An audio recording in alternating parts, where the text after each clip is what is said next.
Jadi di SD Umina ini memiliki program unggulan, yaitu program tahfidz ya, di mana setiap anak didiknya, setiap siswanya ini memiliki target-target hafalan tertentu di setiap tingkatannya. Nah, ini juga menjadi salah satu program unggulan yang ada di SD Umina. Apa sebenarnya yang melatar belakangi SD Umina untuk memberikan program tahfidz untuk anak-anaknya, Dek? Kalau awal mulanya itu dari pendirian SD-nya dulu, dari pendirian sekolahnya dulu.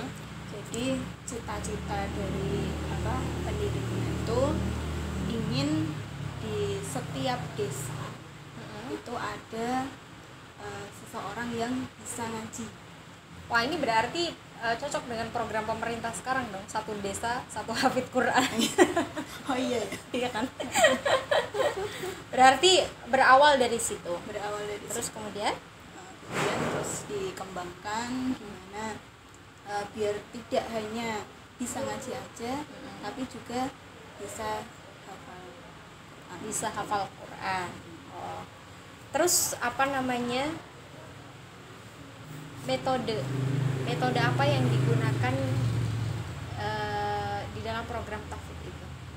Kalau SD Islam Umina sendiri menggunakan metode one day one ayat yang dipopulerkan oleh Ustadz Yusuf Mansur.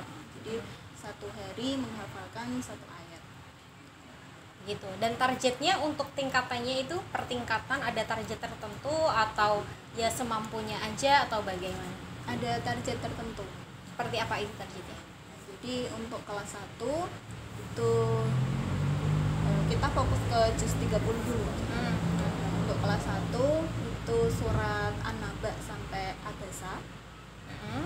Terus naik kelas 2 surat At-Takwir sampai Al-Mutaffifin. Lalu kelas 3 Khotam juz 30.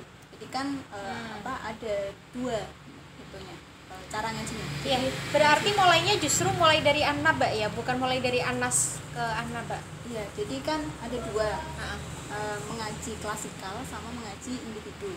Nah, gimana itu? Bedanya apa klasikal sama individu? Kalau klasikal itu dilaksanakan setiap pagi hari setelah berdoa. Jadi satu kelas itu mengaji bareng-bareng, menghafalkan bareng-bareng satu hari satu ayat. Nah, yang individu itu juga sama, tapi kalau yang individu menghafalkannya dari An-Nas. Kalau yang klasikal dari An-Naba. Jadi ketika kelas 3 insya Allah hafalannya sudah hafalan juz sama juz 30 itu targetnya sudah selesai di kelas 3 ya? Sudah selesai di kelas 3. Tapi apakah ada yang kemudian gini, kan siswa itu kan memiliki tingkatan kemampuan yang berbeda-beda. Apakah kemudian ada siswa yang tidak bisa memenuhi target itu, terus kemudian bagaimana menanggapi atau memperlakukan siswa yang mungkin tidak sesuai dengan target hafalannya itu bagaimana?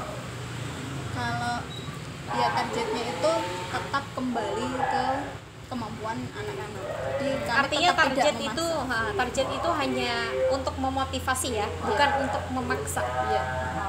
Lah terus kemudian sejauh ini sejauh mana keefektifan metode ini? Kalau sejauh ini sih alhamdulillah anak-anak bisa mengikuti. Lebih banyak anak yang bisa mengikuti daripada yang tidak. Jadi ya alhamdulillah sampai sekarang bisa dikatakan ini efektif ya, metode ini. Iya. Kalau kan tadi juz 30 ini bisa diselesaikan di kelas 3. Nah, dari kelas 4, 5, 6 ini apakah ada target baru lagi atau bagaimana? Atau sesukanya anak-anak aja? Ada target baru lagi. Jadi untuk kelas 4 menghafalkan surat Yasin. Kelas 4 menghafalkan. Jadi kelas 4 ke atas itu surat-surat penting. Jadi kelas 4 Yasin, kelas 5 Al-Waqiah dan Ar-Rahman, kelas 6 Al-Mulk, Tahlil, doa. Oh, jadi itu targetnya ya. Iya. Dan sejauh ini juga efektif juga metode yang diterapkan itu. Iya. Jadi setiap akhir tahun kan ada akhir sanah itu alhamdulillah kan tetap ada tesnya, jadi dites lagi. Jadi semua kemampuan targetnya hafalannya tadi, nggak cuma sekedar hafalan, tapi Iya. juga bagaimana kemampuan mengingat hafalannya itu ya. Ya alhamdulillah masih lumayan banyak yang lulus. Oh gitu ya. Ya alhamdulillah. Jadi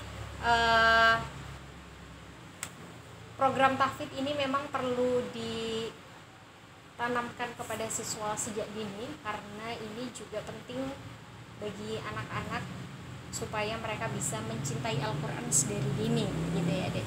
Dan juga yang terpenting adalah bisa menghafalkan surat-surat penting yang bisa menambah kemampuan daya ingat siswa untuk bisa menghafal Al-Quran sejak dini. Kemudian Dek, saat ini di saat PPKM otomatis kan pembelajaran tidak bisa tatap muka secara langsung, setoran hafalan tidak bisa tatap muka secara langsung, harus memakai gadget atau secara daring ya, via daring. Nah, apakah metode hafalan ini masih tetap berjalan efektif sementara para siswa masih sering memegang gadget atau bagaimana? Jujur sejak pandemi target kita melenceng jauh. Melenceng jauh sekali. Jadi untuk tahun kemarin, 1 tahun kemarin itu kami hanya bisa menyelesaikan 1 surat untuk yang kelas 1. Yang kelihatan banget itu yang kelas 1. An-Naba'nya saja. Iya, jadi yang tadinya harusnya 3 surat, jadi hanya bisa menyelesaikan 1 surat saja. Bahkan yang kelas tinggi ada yang 1 surat itu tidak selesai. Ada yang 1 surat tidak selesai. Tapi itu kembali lagi ke kemampuan kelasnya sama kemampuan anak. Ini persoalan kemampuan anaknya atau persoalan mungkin orang tuanya yang belum bisa mengontrol dengan baik, atau selain itu juga karena kan tidak semua orang tua itu bisa ngaji. Oh iya. Gitu. Jadi untuk menjaga hafalan anak-anak juga kami kesusahan, karena ketika diminta untuk menyimak tulisannya, menyimak hafalannya, itu orang tua sendiri kesusahan karena ya itu tadi tidak semua orang tua bisa. Jadi tidak semuanya mereka bisa mengontrol secara intensif ya kemampuan anak-anaknya, target hafalan anaknya, sehingga memang di masa pandemi ini agak sedikit melenceng jauh dari target ya. Jauh dari target. Nah, bagaimana kemudian solusi alternatif yang diberikan SD Umina untuk tetap bisa memotivasi dan juga sekiranya bisa membuat siswa itu masih semangat menghafalkan sekalipun tidak bisa setoran hafalan secara langsung? Itu melalui berbagai macam cara ya. Jadi segala macam cara kayak sudah dicoba semua kemarin itu. Akhirnya yang kayak seperti apa misalnya? Jadi pertama itu kami memberikan tambahan hafalannya melalui voice note. Terus setelah itu bukti hafalannya dikirim melalui video ya. Nah dari situ ini HP dari masing-masing gurunya overload. Aduh kok HP saya hang, banyak yang seperti itu. Memorinya overload karena video banyak video. Terus akhirnya ya udah nggak usah video, tapi voice note aja. Tapi nanti kalau merekamnya anaknya sambil baca gimana Bu? Ya nggak apa-apa ya, terus download aja. Yang penting kan ada buktinya. Yang lalu seperti itu. Terus akhirnya yang sekarang yang terakhir ini untuk menambahnya tetap pakai voice note, tapi untuk ngeceknya sekarang melalui video call. Berarti bukan lagi video dikirim ya, tapi video call.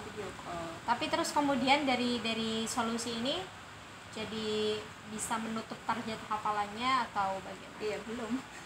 Ya belum. Tetap masih jadi akhirnya sekarang ini kami lebih fokus ke menjaga hafalan anak-anak ini.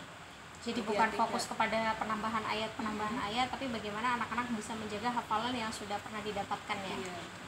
Karena kan kasihan kalau sudah menghafal segitu banyak tapi semakin kesini malah hilang semua kan sayang.